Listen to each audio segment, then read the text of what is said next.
disolver, disolver temporalmente el Congreso de la República. También no es plagio, es copia. ¿Es copia, dice? Es terrible, ¿ah? Qué hombre visionario ese cojudo. Sí me declaro inocente, totalmente inocente. Hola, soy Pedro Salinas y esto es Rajes del Oficio. Hoy día es martes, son las 9 de la noche, no, perdón, 8 de la noche y en Nueva Zelanda son las 2 de la tarde, donde se encuentra Rocío Figueroa, quien es teóloga y que acaba de publicar en la revista Teología y Vida este texto, un texto largo pero importante que firma con David Toms de la Universidad de Otago de Nueva Zelanda, titulado El abuso espiritual de religiosas, caso de estudio, siervas del plan de Dios. Rocío, bienvenida como siempre al programa. Gracias, Pedro. Un gusto estar contigo. Bueno, me ha encantado este texto porque lo he sentido como que, no sé si por primera vez, o sea, ya he leído algunos textos similares, pero sobre otros temas, que desde la academia comienzan a abordarse este tipo de temas, de conceptos, de nociones, como el abuso espiritual, y en este caso, el abuso espiritual de religiosas, porque hay mucha literatura sobre religiosos, pero Sí, sobre religiosas, la verdad que poco o nada. Cuéntanos un así poco. es. Para Sí, comenzar, ¿qué totalmente. cosa es el abuso espiritual? Empecemos por lo primero. Bueno, en primer lugar, es todo tipo, es cuando una persona haciendo uso de un poder espiritual, dígase un sacerdote, dígase una monja, dígase un coach, ¿no? Puede ser todo Ujú, tipo, puede ser incluso un psicoterapeuta. Es decir, haciendo uso de su poder y de su influencia espiritual, de tipo espiritual, ujú. eh, en vez de ayudar a la persona a crecer, la manipula para sus propios fines. O sea, y en vez de hacer el abuso es pueden usar muchas veces los textos sagrados, pueden usar las tradiciones de la iglesia, pueden usar el sentido de la obediencia, pueden usar, por distintos medios, buscan manipular, coaccionar a la persona y quitarle la libertad. Eso es lo que se llama el abuso espiritual. Ahora, el tema de la obediencia, Ujú. claro, es un concepto sumamente enraizado en la Iglesia Católica, ¿no? Sí. Los libros de los maestros espirituales siempre hacen énfasis en el tema de la obediencia. Y Ujú. claro, algunas organizaciones de características sectarias utilizan citas bíblicas, este predicamento de la obediencia para someter y dominar, aprovechando una simetría del poder que termina en manipulación de conciencia y, en casos extremos, en abusos sexuales. Ujú, así es. Sí, o sea, el punto importante que aquí que hay que distinguir es que, en primer lugar, qué cosa se entiende por obediencia, ¿no? Sí. Eso es importante, o sea, la obediencia está quien es seguidor de Jesucristo, la obediencia está en el Evangelio, o sea, Jesús dice, yo obedezco al Padre. O Mm. sea, la obediencia siempre es una obediencia al Padre, ¿no? Eh, el punto está que, desgraciadamente, y eso yo lo pongo al final como una conclusión, la definición de obediencia en la vida religiosa ha sido que el superior representa la voz de Dios. Yo creo que esa definición es peligrosa. Entonces, no es que solamente está pasando o va pasando a las siervas del plan de Dios. Acaba de haber un estudio de la CLAR, de la Congregación de Religiosas en América Latina, ¿Ya? que señala que 49% de las religiosas han afirmado que han sufrido abuso espiritual en algún momento de su vida religiosa. 49% es altísimo. Wow. Y entonces estamos hablando de un problema sistémico. Ujú. ¿Por qué? Porque obviamente a la hora que tú pones a la autoridad como representante divina, la persona que busca obedecer, este, está sumamente vulnerable a esto. Y eso es una definición que estaba en el Vaticano II, en un perfecto, en el decreto de la vida religiosa, que la obediencia al superior es como representante de Dios. Entonces, yo creo que hay que distinguir dos cosas. Es lógico que en cualquier comunidad eclesial, por ejemplo, en una comunidad religiosa, tiene que haber una autoridad para organizar las cosas, pero en la iglesia ha habido siempre una diferencia entre el fuero interno y el fuero externo. El fuero externo es, ok, yo tengo que organizar, como superior, decir, ok, la comida, pues es como en cualquier organización, donde hay un jefe, ¿no? Tú tienes que obedecer a tu jefe y no te queda otra, aunque no te guste. Ok, todos tienen que venir a las 8 de la mañana a trabajar, ¿no? Entonces, uno tiene que obedecer a esas órdenes cuando trabaja. Es lo mismo, en la iglesia esa obediencia es igual, y eso se llama fuero externo, o sea, es el tema de cómo se organiza una comunidad. Eso en toda comunidad se necesita una autoridad y se necesita una organización. El problema es que en muchísimos casos han entrado a violar el fuero interno. Es decir, una superiora no te puede mandar sobre lo que rezas, no te puede mandar sobre cómo es tu relación con Dios, no te puede mandar sobre tus afectos, no te puede criticar sobre temas personales, no te puede preguntar cosas íntimas de tu vida interior. Esa distinción se ha totalmente obnubilado y nublado en muchas de las comunidades religiosas. Porque eso es lo que pasa frecuentemente. Justamente. Porque ahí no me estás hablando de la excepción, me estás diciendo de lo que asumo yo que es lo generalizado. Y por eso dice que, por eso el informe de la CLAR es que 49% de las religiosas. Eso es muy fuerte, ese dato es muy fuerte, Rocío. Es muy fuerte, es súper fuerte. Y por eso es que yo he decidido seguir trabajando en este tema, porque considero, ¿por qué además? Porque la mayoría, o sea, unos se preguntan, ay, ¿por qué más mujeres? ¿Por qué hay más mujeres que sufren abuso espiritual o que son abusadoras de abuso espiritual y no hombres? Porque la mayoría de religiosas, la mayoría que viven en la obediencia son mujeres. O sea, hay 600.000 mujeres religiosas en el mundo y hay solo 50.000 hombres. ¿Puedes repetir el número? La diferencia. Porque ese dato me impactó porque efectivamente está en el estudio. Mira, al final, en la discusión, hay 630.099 religiosas mujeres en el mundo, 630.000, y 50.295 hombres religiosos. Entonces, si tú te preguntas, ¿por qué hay más abusos religiosos en las comunidades mujeres y no de hombres? Porque hay mucho más en las comunidades mujeres. Bueno, primero porque la mayoría de las que viven en la audiencia son mujeres. En segundo lugar, porque en muchas de las órdenes de hombres religiosos también son sacerdotes. Y el sacerdote ya te da, por el clericalismo que vivimos, ya te da un privilegio, ya te da una posición de liderazgo. Por lo tanto, tienes más autonomía. La mujer, además, en cambio, las mujeres son la mayoría, las que son las religiosas. Sí. Además, súmale la posición que tienen en la iglesia. O sea, ya entramos con una situación donde eres minusvalorada, donde eres ciudadana de segunda categoría, y por lo tanto estás mucho más vulnerable a sufrir un abuso. No tienes ninguna autonomía. Mira, tú comentas ese dato, yo efectivamente lo leí en tu texto, y ahora conversando contigo, y le debe haber pasado a la gente que está viendo esta entrevista, es ¿por qué siendo la Iglesia Católica una entidad mayoritariamente de mujeres sigue siendo gobernada por hombres, ¿no? Y justamente, ¿quiénes son los que definieron la obediencia? ¿Quiénes son los que escribieron los textos de qué cosa es la obediencia? Hombres. Padres espirituales. Hombres. Entonces el punto está que pregúntale, quizás ahora tú pregúntale a una mujer cómo se debe vivir la obediencia. Hay comunidades, por ejemplo, que están optando por una visión totalmente distinta, por una cuestión, por una comunidad donde solamente es, como tú dices, un tema de organización, pero es un tema a discutir, digamos, es un tema a replantear. Totalmente. Una de las cosas que dices acá, que me parece, o sea, no revolucionario, pero puesto en un texto académico sobre temas religiosos, es que cuando señalan Toms y tú, citando a alguien que por su propia definición, todo acto de fe debe ser libre.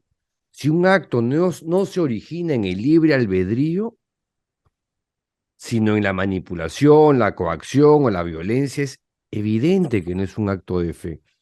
Para que sea un acto de fe tiene que ser realizado libremente, ¿no? Y yo, claro, cuando leí esto, me fui a mi adolescencia, ¿no?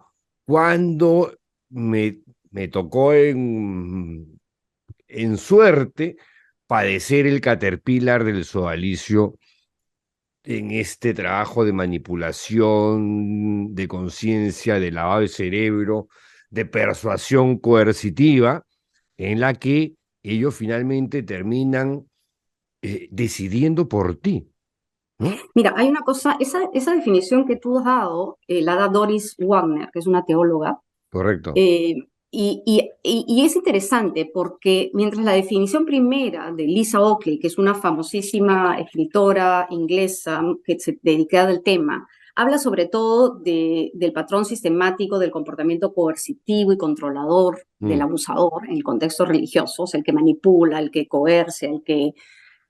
Doris habla del abuso espiritual desde el lado de la víctima, o sea, lo que tú dices, cuando tú no puedes ejercer tu libertad interior para tu vida espiritual.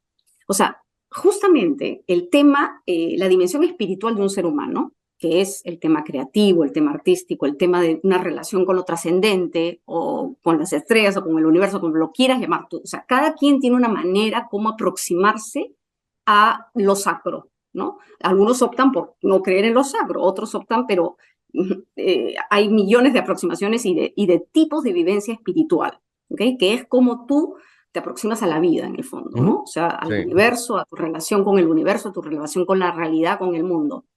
Eso es un elemento clave del ser humano y que está en el núcleo justamente de tu libertad. O sea, eres tú la que decides si quieres tener un contacto con algo, con una dimensión sagrada o no quieres. Y cómo debes tener esa relación. O sea, nadie puede meterse en esa relación tan íntima, uno, de si tú quieres tenerla o no, de cómo es esa relación, de cómo la vas a vivir esa relación. O sea, es algo tan íntimo y profundo que es lo que es la libertad religiosa, digamos, ¿no? O sea, ser libre de optar libremente si quieres vivir una tensión o hacia lo sagrado o no. Pero, y eso es lo que es interesante, ¿no? Porque en el caso de las siervas o el caso del sodalicio o en el caso de toda la familia espiritual, de verdad, de toda la familia sodalite, la comunidad se convertía en el mediador entre tú y Dios. O sea, entre tú y Dios o entre tú y lo divino, nadie se puede poner en el camino. Nadie, ni la persona que tú más amas. O sea, nadie. Es tú y la persona, y tú y ese divino. Esa iba a ser mi siguiente pregunta, ¿no? El caso de estudio de este texto de David Toms y tuyo, que aborda el caso de las siervas del plan de Dios, donde hay 6 testimonios, no con nombre y apellido, sino con seudónimos. ¿Y qué aparece ahí? Entonces, hay unos testimonios que yo digo, wow, qué fuerte, porque son, o sea, no hay espacio, pero no hay ni un resquicio, ni una fisura, ni una rendijita para un mínimo de libertad. Exacto. Estas chicas eran robots, no las dejaban pensar, o sea, el libre pensamiento para ellas era una cosa pues totalmente ajena, que están descubriendo recién ahora, a estas alturas de sus vidas. Es increíble, increíble. Sí, no, todo era controlado, ¿no? O sea, desde el horario hasta las actividades que hacían, las actividades espirituales que hacían, lo que podían rezar o no rezar, lo que podían leer o no leer, lo que podían, obviamente todas las relaciones afectivas también eran controladas, sus emociones eran controladas, o sea, la vida espiritual era controlada, el examen de conciencia era controlado, o sea, les hacían las preguntas en la noche, tenían que hacerse las preguntas, ¿no? O sea, ¿sentiste gusto cuando comiste? O sea, Eso de verdad enfermizo. Increíble. O sea, de verdad enfermizo. O sea, yo no sé cómo nomás no se enfermaron, casi todos se han enfermado, pero alguien me preguntó, ¿no? O sea, ¿por qué en esa comunidad se han enfermado tanto? Bueno, obvio, están en una sistema es perverso y tóxico por donde se le mira. Tóxico, ¿no? Entonces, ahí sí, o sea, y tú ves las constantes, ¿no? O sea, porque hay unas constantes, y las constantes, yo saqué un poco, hice el análisis cualitativo, que es ver cuáles son los sentimientos de estas mujeres y cuáles son esas experiencias, y tú ves la constante, o sea, una vida espiritual entendida como un perfeccionismo, un control de todo, y con estos, en el caso, una obediencia absoluta, una coerción, un aislamiento. Y hay un testimonio que es el de Alejandra, ¿no? Sí, En el que comenta, hay toda una parte en la que tú haces una descripción o una presentación de los testimonios, Mari Carmen, sí, Alejandra, Rosa, ujú, creo que es la otra, y sí, una comenta, algunas teníamos una estampa o una imagen de sí. Santa Rosa del Niño Jesús, y nos dijeron que quitáramos a esa santa porque no era de nuestro carisma, ¿no? O sea, ni siquiera Este, podías, Nunca rezamos ni leímos nada que quisiéramos. Todo se lo imponían, tenían prohibiciones, esta cosa no, esto sí, sus Pedro, no solo lemas. eso, cuando iban a rezar, ya, eso es lo impactante, les decían qué cita tenía que rezar y les decían además, les daban el comentario de la cita, o sea, ya la cita interpretada. O sea, no había espacio para tú decir, yo quiero hoy día rezar esto. ¿Me entiendes? O sea, Sí, claro. eh, No, libertad no había cero, libertad cero. cero, libertad cero, O sea, libertad cero. Cuando justamente esto que el aparece acto acá espiritual, en tu estudio, Rocío, no es religión. O sea, esto ¿cómo, acá, cómo? que No, esta es una organización secta, que se no, muestra a través del testimonio de estas 6 chicas no. o estas 6 mujeres, no es religión. No, por eso yo digo, o sea, justamente si el acto religioso no tiene, lo que dice Doris Wagner, no tiene el elemento de libertad, no es acto de fe. Mm. O sea, no es acto de fe. Si alguien te obliga a hacer algo, o si te presiona, o si se pone como mediadora, no termina siendo un acto de fe. Y por eso tú ves también, ¿no? O sea, que justamente muchas personas, tantas personas, han perdido absolutamente la fe dejando el sodalicio o la fraternidad o el movimiento o lo que sea. Han dejado la fe. ¿Pero por qué?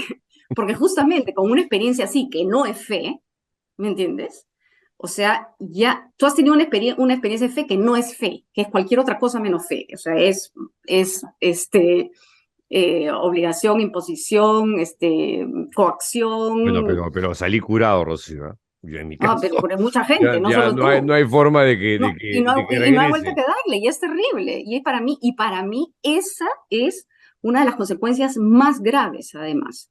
O sea, porque le cortas a la persona, o sea, es muy distinto que tú me digas, oye, yo decido ser ateo, o yo decido ser agnóstico, porque he llegado a esa conclusión por mí mismo.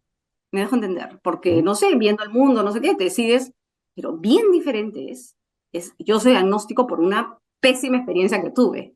O sea, por tal No, experiencia yo no lo digo traumática. así, yo lo digo, yo soy agnóstico gracias al sodalicio.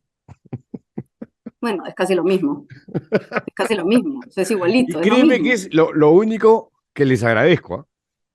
Mi Ya, pero, agnosticismo ok, tú lo presente. agradeces ahora, pero lo que trato de decirte es, para muchas personas, lo religioso ha significado algo que les ha dado identidad como persona, ¿me entiendes? Y que sufren por haberlo perdido, y que les falta algo para esa identidad. O sea, a mí me parece injusto, es lo que trato de decir. O Sí, sea, una cosa es que tú seas un agnóstico por convicción. O sea, y no estoy diciendo que sea tu caso, obviamente, tú puedes haber llegado a esa misma convicción después igual, ¿entiendes? ¿Quién sabe? No lo sabemos. Pero lo que a mí me hierve, ¿me entiendes? Es que eh, se supone que en un camino de fe tú tienes que sentirte que creces, tú tienes que sentirte y que al final tú haces una opción tuya, ¿no? Que te hace sí, y que quieres más o quieres decir no, sí. pero no algo que por el trauma te apartas totalmente. Y eso es también triste en un sentido, porque quizás, ¿me entiendes? O sea, la persona de repente en un futuro podrías haber sido tú un budista, qué sé yo, te hubiera traído el Sí, budismo. mira, o sea, no sé si Lo que agnóstico es lo que me define. Lo que sí es que el sodalicium me convirtió en una persona absolutamente escéptica. obvio, Que para porque lo efectos de que mi vocación me sirve. O sea, por eso, por ese lado, te digo, les dice agradezco. gracias. Gracias, ese es lo único bueno, digamos, la única experiencia Bueno, es que nos positiva que han, me dio, ¿no? bueno, una cosa que es interesante, ¿no? Que dicen que en el Ahora, no soy fondo, anticlerical, Rocío, ¿no? no, no, Tú lo sé, sabes eso. en el fondo lo peor de verdad es, lo que más daño nos han hecho es el daño a la confianza, ¿no? O sea, ha sido una confianza traicionada. Sí, Y la claro. confianza termina siendo la confianza es la base de cualquier relación de tipo espiritual con algo, con una realidad divina. O sea, porque tienes que confiar en algo más grande que tú. Sí, claro, claro. Pero si esa confianza ha sido traicionada en o sea, en lo profundo, en el núcleo de tu ser, o sea, es bravo, ¿no? Es bravo. O sea, yo lo entiendo totalmente, todos aquellos, o sea, yo tuve una época, además que tuve una crisis de fe también terrible, o sea, terrible. Y ha sido un camino donde yo le he ido reconquistando a mi manera, en mis términos, con libertad, porque yo he querido. Como puedo haber sido yo también porque he querido dejarla, pero no he querido dejarla. O sea, pero ahora con toda la libertad, me dejo entender. Entonces, No, y además conocemos casos de gente que ha apostatado. Esto ya, o sea, sí, embarcarte en el trámite de sí, mucha apostatar gente, para simplemente no quiero ser justamente, católico. exactamente. Eso es Quítenme de la bien fuerte, lista. ¿ah? ¿Ah? Fuerte, súper fuerte, súper fuerte, súper fuerte. Entonces, es un tema que no se ha tratado, porque además es interesante, Pedro, se ha tratado en muchas otras iglesias. Las iglesias anglicanas lo tienen, por ejemplo, dentro de sus políticas. Otras iglesias está dentro, digamos, de sus reglas. En el catolicismo no hay nada. Y, por ejemplo, Cristian Borgoño, que es un canonista de Chile, él señala cómo ni siquiera hay nada contra el tema de castigar a alguien o de recibir sanciones si alguien manipula tu conciencia. O sea, no hay nada sobre el abuso de conciencia tampoco, ¿no? Que es lo mismo que el abuso espiritual en un sentido. El abuso espiritual es un poco más amplio, si lo quieres. Pero el punto está que no hay nada para proteger a las personas. O sea, no hay nada Ahora, canónicamente. el Papa Francisco, a diferencia de Ratzinger y antes Juan Pablo II, creo que es el primer papa, digamos, que ha puesto sobre la mesa este concepto. Cuando pasa la Bueno, crisis de Chile, empieza sí. a desarrollar esta idea y llega a plasmarla hasta en un documento. Eso me parece un avance importante, ¿no? ¿Hasta dónde van a Bueno, llegar? No lo sé, pero digamos, Jordi o sea, Bertomeu, que es un oficial de la Congregación para la Doctrina de la Fe, hace un par de meses aquí en Lima, aquí yo estoy en Lima, en una actividad de la Universidad Ruiz de Montoya, también desarrolló el tema, o sea, porque le parecía que el abuso de poder partía del abuso de conciencia. y además que hay un elemento, ojo, hay el elemento de que esto ha sido en parte desarrollado de verdad por teólogos. O sea, los teólogos, o sea, fueron primero los protestantes, los ingleses, y luego ha sido desarrollado, y de verdad una de las primeras que cogió la posta y empezó a hablar del abuso espiritual fue Doris Wagner, en el encuentro de mujeres en 2018. Y ahí el tema empezó como pólvora, poco a poco, ¿no? Y ahí es cuando además sale todo el tema de las mujeres esclavas, las monjas esclavas domésticas del artículo de Iglesia Mundo de Lucetta Scarafia en el Observatorio Romano. ¿No? O sea, en el 2018, con el movimiento de Me Too, o sea, es ahí, con el movimiento de Me Too, es ahí que las mujeres empezamos a hablar del tema de cómo habíamos sido abusadas sexualmente, y ahí se da el encuentro en Roma, y donde hablo yo y donde habla Doris Wagner. Y Doris Wagner habla de que el abuso sexual que ella sobrevivió era un abuso espiritual también. Entonces, y que el abuso espiritual fue lo que permitió el abuso sexual. Realmente fue ella, una de las primeras de las que habló del tema en el ámbito católico, ojo. No, pero Y a partir, adicionalmente tienes el caso de las 40 y tantas sí, mujeres que empezó con una denuncia en el diario La Nación de Argentina, también con 6 o 7 ex miembros de la familia espiritual del Opus Dei, ahora son 40 y tantas, acusando a la organización de servidumbre moderna, pero con sí. pelos y señales, o sea, Y el que lo hiciera también, Lucetta Scarafia, en el Observatorio Romano, que es el periódico del Vaticano, claro. donde pusiera testimonios de monjas que son esclavizadas, es ahí cuando el Papa admite por primera vez, efectivamente, hay religiosas que han sufrido abuso. Entonces, el tema de las religiosas y el abuso, como tú dices, no se ha tocado. Y ojo, que es un tema, Pedro, que ya se habían presentado dos informes muy importantes de dos religiosas que le presentan al Vaticano el informe de religiosas abusadas sexualmente en África. y Donaue es el estudio de ella. Ella lo realizó en el año 80, 85, si no me equivoco. Y por supuesto no recibió ningún eco, no hicieron Bueno, es la absolutamente nada. época de Juan Pablo II, pues en esa Y le época también escondieron Tom todo, le Doyle, escondieron todo, y de sí, ahí John Allen lo vuelve a sacar, ¿no? Y ahí vuelve a explotar al público ese estudio.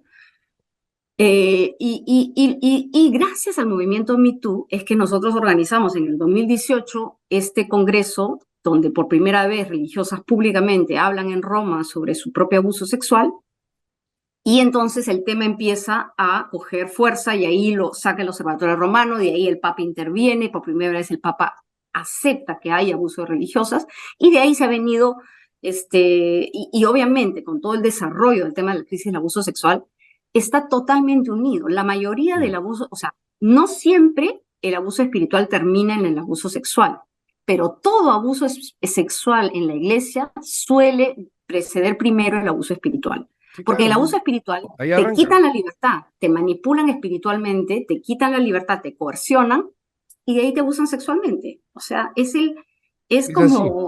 como la entrada perfecta. Por eso es tan importante hablar de este tema y sensibilizar a la gente de este tema.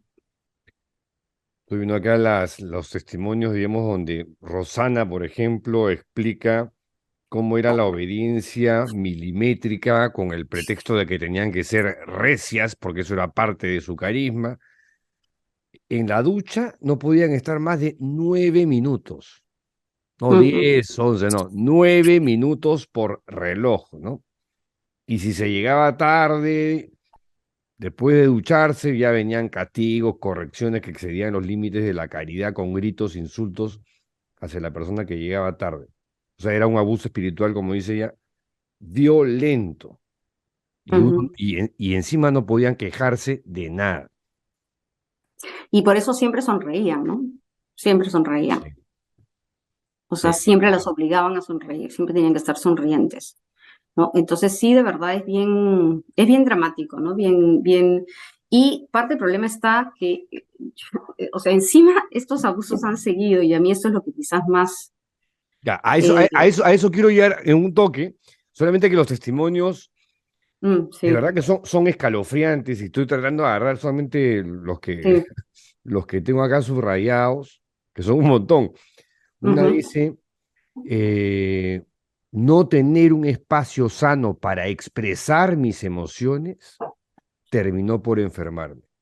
ujú. Otra, Alejandra, dice, llegué a una especie de estado de anestesia emocional que grafica sumamente bien el estado catatónico de zombie de esta pobre chica, ¿no? De verdad que a mí lo que me gusta de un estudio cualitativo, que es este estudio, cuando haces un estudio cualitativo, te concentras en las personas, o sea, Mm, en las que entrevistas y das voces a las personas.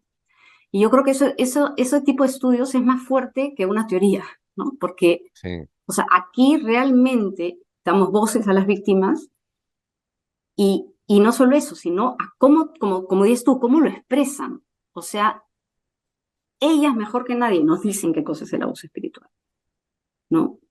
Ahora, Con Rocío, la, está dime. claro, o sea, este estudio, donde ahora dos personas, porque lo comenté en mi programa en La Mula, y dos personas me preguntaron dónde se consigue. Bueno, yo tenía ahí un enlace, se los he pasado, pero si alguien Sí, quiere leer ese texto, por eso que vayan, hay dos fuentes, van a academia.edu y ¿ya? buscan mi nombre, Rocío Figueroa o David Ya, Toombs. Buscan Rocío Figueroa y ahí está el estudio, en mi ya, página. Pero también, si quieren, también van a la revista Teología y Vida y también está abierto. O sea, pueden verlos de frente a la revista. Cualquiera de los dos casos está el estudio online y abierto. O sea, lo ya. pueden estudiar y leer sin ningún Super, problema. super dato. Dicho esto, a ver, el caso de estudio de Toms y tuyo son las Sí, siervas del plan de Dios. sí, Sobre las siervas del plan de Dios se ha publicado este año un importante libro de sí. la periodista chilena Camila Bustamante, que es Ujú, contundente, ujú. contundente. Luego, el sacerdote Luis Alfonso Zamorano, de nacionalidad española y hoy por hoy creo que está trabajando en la Gregoriana, en el equipo del jesuita Hans Zollner, elaboró un informe de 7, 8 páginas, eh, destacando el sistema de la cultura de abuso de esta organización que enfermaba a sus adeptas. Y ahora viene este otro informe tuyo, que también es llover sobre mojado, ¿no? Y todos coinciden. O sea, el libro de Bustamante, Zamorano, lo tuyo con Toms. O sea, ¿qué cosa debería pasar con las siervas del plan de Dios, en tu opinión? Mira, lo que te dije, lo que te digo es lo siguiente, han habido dos serios problemas, ¿ok? El primer problema es que hemos tenido una estructura sectaria, una estructura, un sistema enfermo, ¿no? Y eso lo hemos tenido todos, o sea, el movimiento, las fraternas, el sodalicio, Ya, pero todos, hablemos de las siervas del por plan de eso. Dios. El punto, pero ahí voy, Ya. ahí voy. En el punto de las siervas del plan de Dios, ellas nunca aceptaron la crisis. Estos abusos que yo he leído o que he tomado han pasado hasta el año 2018, ¿ok?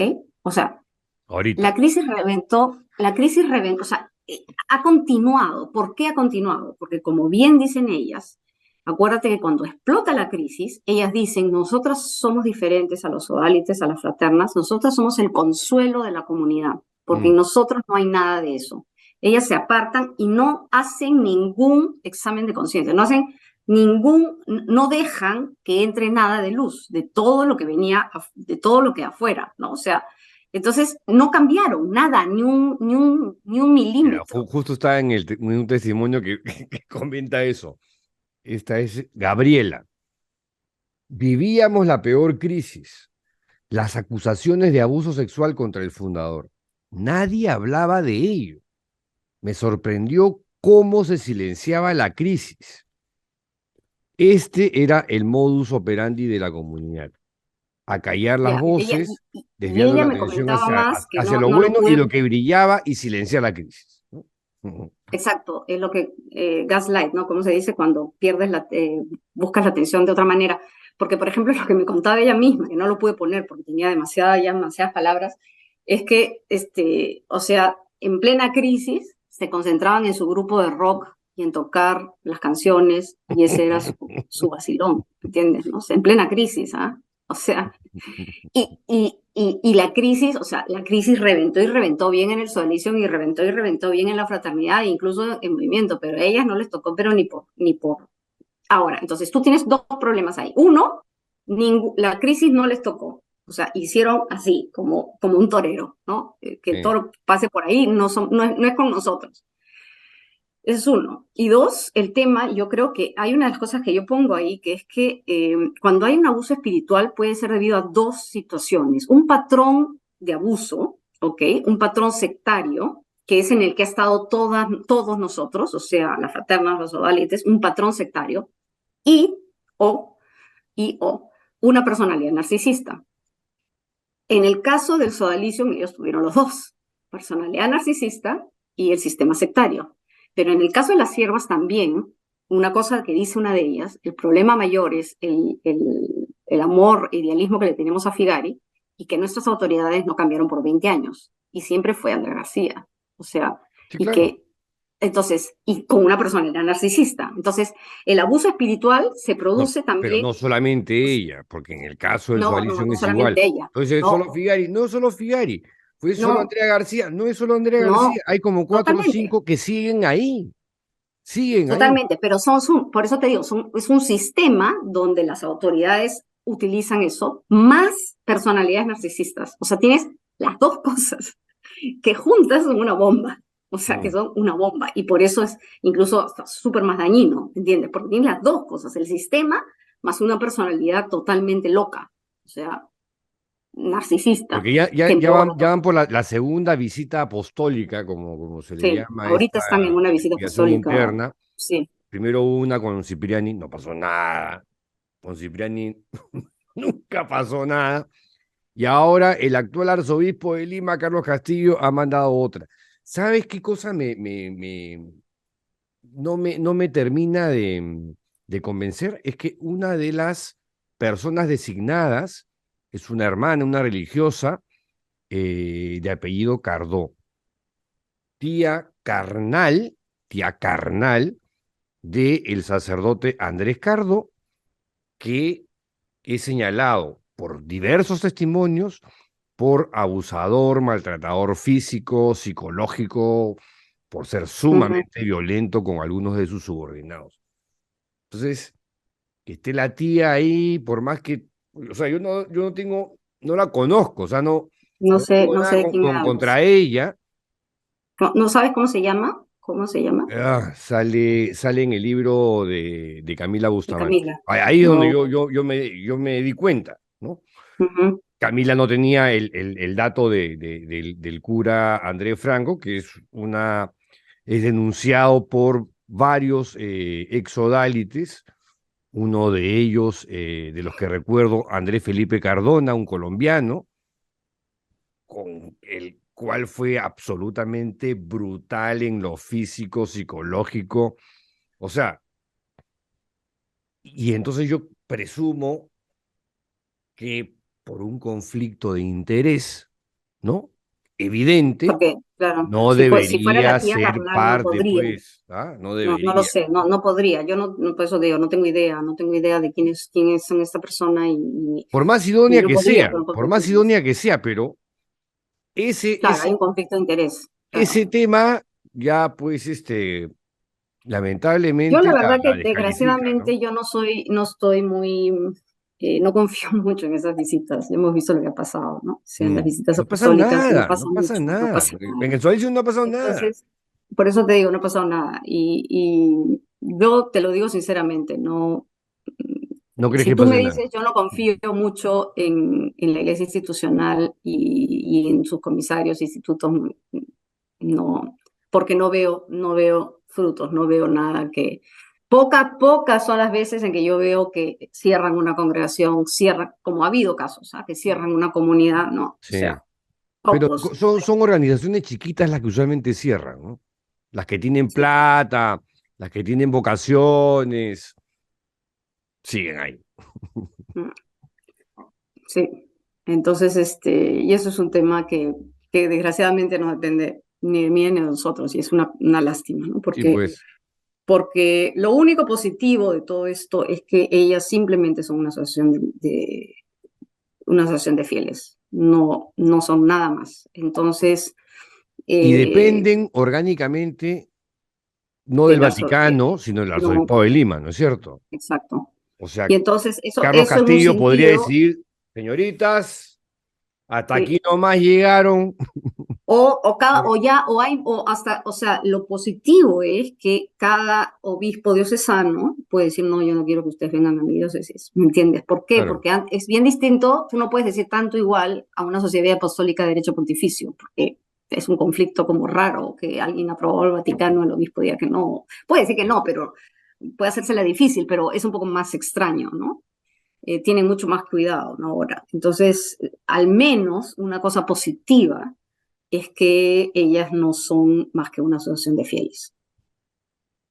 y además han tenido una merma de vocaciones Total, recontra total. importante en los últimos tiempos, Por eso ¿no? te digo, o sea, se quedarán un grupito, y espero que así sea, ¿no? Y no más. Por- Porque después del batazo en la cabeza que le metió Camila Bustamante, el informe de Sí, Zamorano, pues, que es sumamente pero importante, y mm, esto de acá me parece que también ya como que termina de cerrar el círculo. Señorita, cierren el kiosco, ¿no? Las que asuman pues que tienen vocación verdadera, que se reintegren o se reinserten en alguna otra mm, congregación religiosa. Pero este sistema es un sistema sectario, totalmente, maltratador. O totalmente. sea, ¿cómo cambias eso? No hay forma. No, y además, como te digo, o sea, no cambiaron nada, o No, y sea, hasta el además momento, o están sea, demostrando que no han cambiado nada porque ya ahora se comunican, además están replicando lo que hacía el sodalicio al principio. el comunicado, la nota de prensa, ¿no? Sí, Hemos cambiado autoridades, pero las pero claro, encubridoras y las ujú, autoritarias siguen ahí, no las han expulsado. Entonces, ujú. eso, oye, está copiando lo que no deberías copiar. O sea, no cambiaste nada, ¿no? Una lástima, la verdad. Una Sí, o lástima. sea, por eso te digo, yo no tengo mucha esperanza en eso. A mí lo único que me da esperanza es que, bueno, que la gente se sensibilice para que entienda el problema y Así no es. caiga en un futuro. Y si alguno está dentro, que lea y que diga, oh, esto es verdad, No, y en está ese sentido, sucediendo. Que, te quería felicitar, Rocío, porque de verdad que sigas en esta batalla, pelea, no sé cómo llamarlo, pero o sea, yo sí creo que es una lucha por derechos dentro de la institución católica que se deben pelear, y como tú lo sí, estás haciendo en el caso de que las mujeres en la Iglesia Católica tengan el espacio que les corresponde, que se totalmente, empoderen, por Dios. O sea, totalmente. esta iglesia Por eso te machista digo. no va a tener mucho futuro, por más que ya no, si ya No, tengo no, 1000 años, tiene no, futuro. no. Además, la mayoría somos mujeres, pero el problema está que las mujeres mismas, o sea, aceptan esa cultura Sí, pues patriarcal, por ¿no? eso O sea, el problema está que tienes a mujeres, o sea, porque el esquema patriarcal ha sido usado por mujeres, porque el hecho que mujeres abusen mm, es porque hemos copiado esquemas patriarcales. O sea, cuando cualquiera de nosotros abusó siendo mujeres en la familia socialista es porque teníamos el esquema patriarcal de abuso de poder, ¿no? O sea, típico de un esquema patriarcal de poder, ¿no? No de hombre, sino de patriarcal, ¿no? Entonces es una iglesia patriarcal y hasta que eso no cambie, de verdad no hay mucha esperanza, ¿no? Entonces digo, es una batalla, sí, o sea que a mí me parece que, porque, como te digo, la mayoría de los católicos son mujeres, ¿no? Entonces, no, ese dato que diste hace un rato es, oh, ya pues, o sea, esa es la realidad. ya, O sea, por eso te digo, ajustense a la realidad. por eso te digo. Entonces, sí. Sí, bueno, hay que seguir batallando y como te digo, como te conté, me estoy yendo a África en enero. Estamos yéndonos una psicoterapista especialista en trauma. Estamos yendo una teóloga, yo y otra teóloga, y nos está recibiendo allá una religiosa africana con otra psicoterapista de África. Y vamos a tener un workshop, un taller con religiosas de todas las partes de África. Y la situación es mucho más complicada, eh, muchísimo más complicada. O sea, tenemos casos de que sacerdotes simplemente explotan a las mujeres que son religiosas, tienen hijos con ellas. O sea, Mira, el caso de eh, África y de Asia, para por mí, eso te digo, tiene eso va a explotar, un un subregistro subregistro.